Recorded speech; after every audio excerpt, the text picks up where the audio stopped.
Assalamualaikum warahmatullahi wabarakatuh. Alhamdulillahirabbil alamin.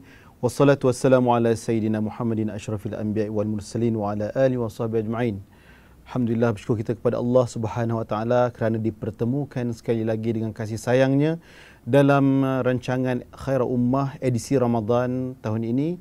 InsyaAllah kita akan mengupas tajuk-tajuk yang dapat membina untuk menambahkan lagi kita ilmu dan kekuatan untuk beramal, dan akhirnya kita akan diberi kekuatan untuk menambahkan penghayatan.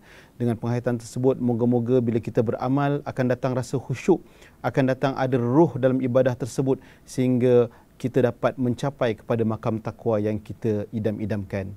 Hadirin hadirat, penonton-penonton yang dirahmati Allah, IMR TV kali ini akan membincangkan dalam edisi Ramadan tentang kategori manusia dalam bulan Ramadan. Seperti mana kita maklum bahawa bila masuk bulan Ramadan, masing-masing setiap manusia mempunyai rasa dan perasaan yang berbeza.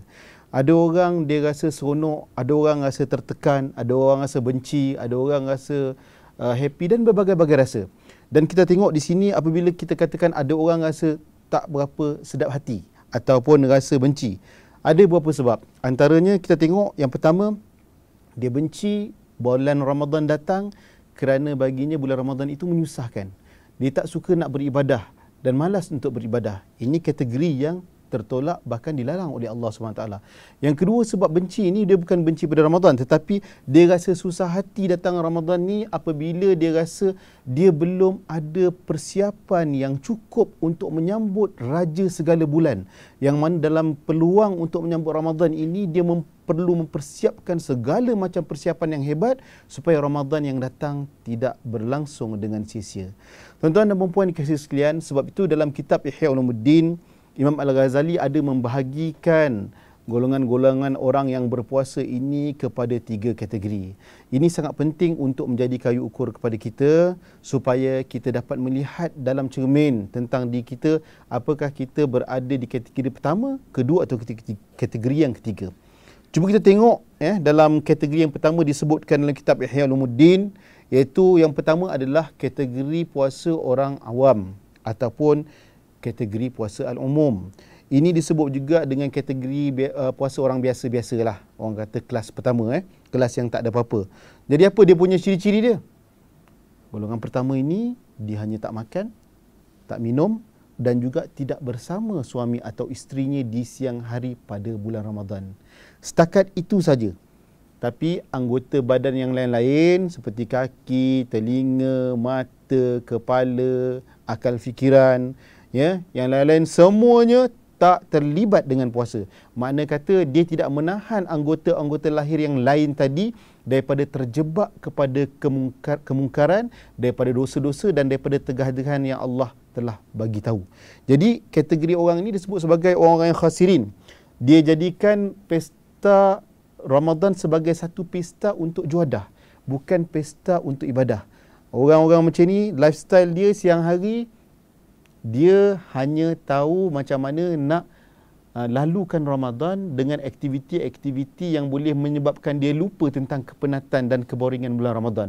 Sedangkan bagi orang beriman, bulan Ramadan bukan bulan yang bosan dan menjemukan. Tapi orang macam ni dia akan jalan-jalan, dia akan makan angin, dia akan window shopping supaya tak rasa letih. Supaya bila dah jalan-jalan tadi, masa tadi dah diambil, sehingga bila masuk waktu maghrib menjelang berbuka puasa, dia rasa sekejap je dah habis. Inilah kategori orang yang dikatakan dalam kategori puasa orang biasa, awam muslimin punya kategori.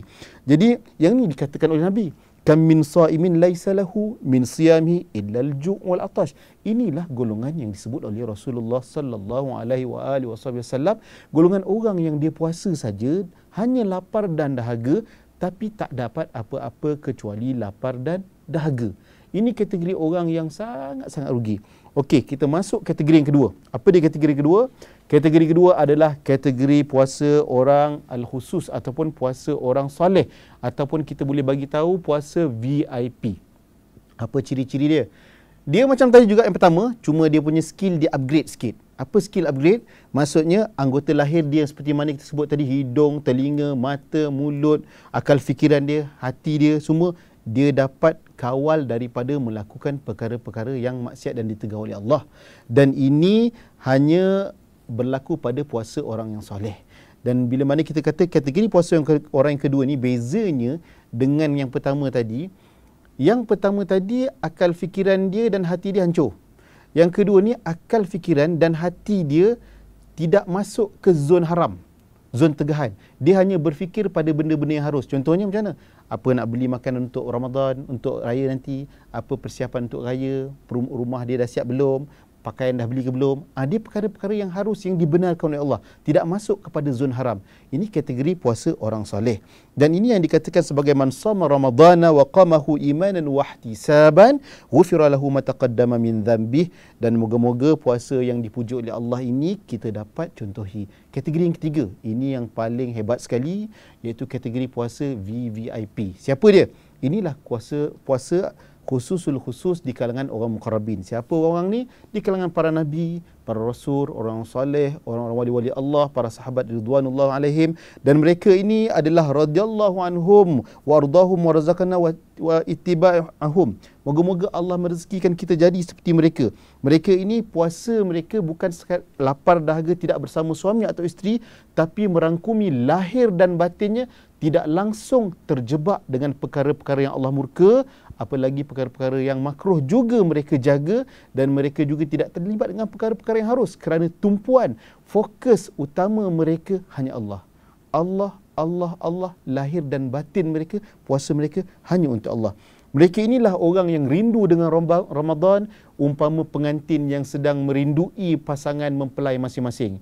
Bila nak sambut Ramadan, dia akan sambut macam mana orang nak honeymoon. Bila berpisah dengan Ramadan, mereka akan menangis-nangis meraung sebab Ramadan akan pergi. Orang-orang inilah yang mengharapkan Ramadan berlaku sepanjang tahun, kalau boleh tak ada bulan lain melainkan Ramadan.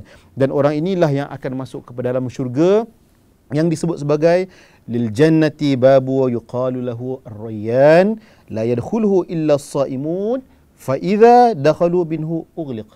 Jadi orang-orang yang beginilah kategori kedua, kategori ketiga ni yang Allah akan rezekikan mereka masuk dalam syurga melalui satu pintu yang disebut sebagai ar-rayyan. Dan inilah yang menjadi harapan, cita-cita kita, sebab kita dah cerita pada siri yang pertama dalam Khair Ummah itu, kita dah sebut bahawa natijah ataupun fokus utama kita, target dalam puasa kita kali ini ialah untuk menjadi orang bertakwa.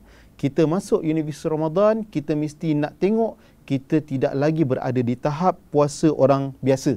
Kita nak masuk tahap yang kedua, paling kurang puasa orang soleh, ataupun yang lebih hebat lagi puasa VVIP ataupun puasa kategori muqarrabin. Kita jangan cuba membuat sesuatu yang di luar kemampuan kita, tetapi kita kena mencabar diri kita supaya kita paling tidak mahu berada di takut lama, sebab Nabi pernah menyebut bahawa orang yang celaka itu ialah orang yang tidak membaiki dirinya.